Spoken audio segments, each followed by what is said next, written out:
Hingga saat ini kami mencoba untuk menghubungi pihak Polda Metro Jaya terkait dengan perkembangan kasus dugaan makar ini. Namun hingga saat ini juga belum ada konfirmasi soal perkembangan dari kasus-kasus makar yang hingga saat ini dari pihak Polda Metro Jaya.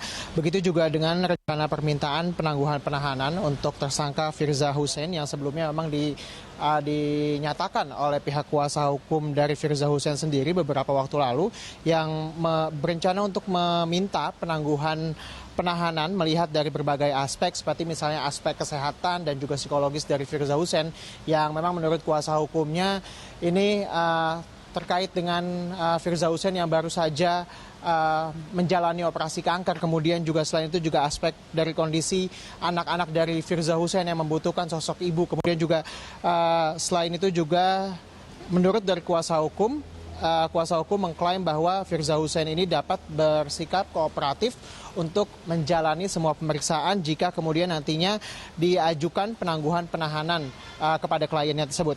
Memang sebelumnya juga pihak Polda Metro Jaya juga mempersilahkan kuasa hukum Firza Hussein untuk mengajukan penangguhan penahanan meskipun hingga saat ini belum ada respon secara resmi dari pihak Polda Metro Jaya terkait dengan permintaan dari kuasa hukum Firza Hussein tersebut.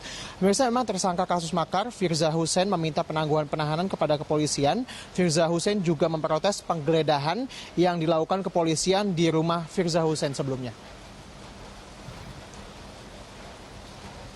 Kuasa hukum Firza, Dahlian Zain, menyatakan surat penangguhan penahanan telah dikirim kepada kepolisian.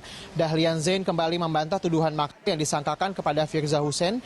Ia menyatakan meski mengenal dan sempat bertemu dalam beberapa kesempatan dengan sejumlah tokoh, Firza sama sekali tidak terlibat makar. Firza Hussein juga memprotes penggeledahan yang dilakukan kepolisian. Kuasa hukum Firza akan melaporkan hal ini kepada Propam Polda Metro Jaya. Untuk saat ini baru Firza. Pak izin Mbak, nomor berapa? 08788 WA ya.